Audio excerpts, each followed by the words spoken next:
आई साहेब, ही आहे washing machine.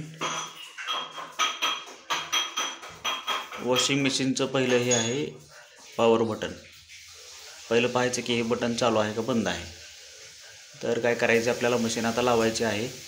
तर हे बटन चालू करायचं. ठीक आहे. हे बटन चालू केल्याच्या नंतर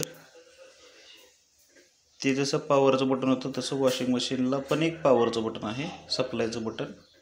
तर हे बटन दाबायचं. हे बटन दाबल्याच्या नंतर आपल्याला इथं लाईट दिसेल. हे 2 डॉट दिसतील.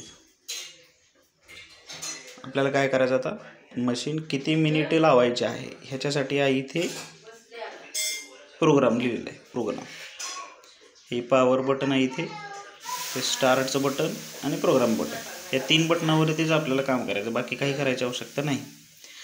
आता किती मिनिटं चालवायचं आहे त्याच्यानुसार प्रोग्राम बटन हे पहा इथे एकदा दाबलं मी 52 मिनिटं दाखवते, दोनदा दाबलं 40 मिनिटं दाखवते, 48 मिनिटं दाखवते, तिसऱ्यांदा दाबलं परत 52 मिनिटं दाखवते, चौथ्यांदा 45, 85, 83, 19 मिनिटं, 17 मिनिटं. आता समजा 17 मिनिटं लावायची आपल्याला, सोडायचा हात आणि आपण स्टार्ट म्हणजे चालू. तर अशा पद्धतीने ही मशीन आता सुरू झालेली. आलं का लक्षात? तर एवढं साधं सोपं आहे.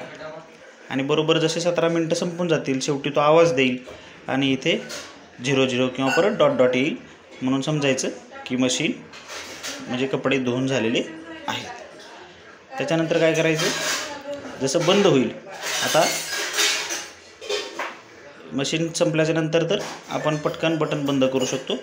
परंतु मध्येच जर आपल्याला असं वाटलं की अजून काही कपडे टाकायचे आहेत, तर हे डायरेक्ट ओपन न करता अगोदर याला थांबवायचं, नंतर ओपन करायचं, नंतर कपडे टाकायचे, नंतर झाकायचं आणि परत चालू करायचं. तर अशा पद्धतीची ही सिस्टम आहे. ठीक आहे.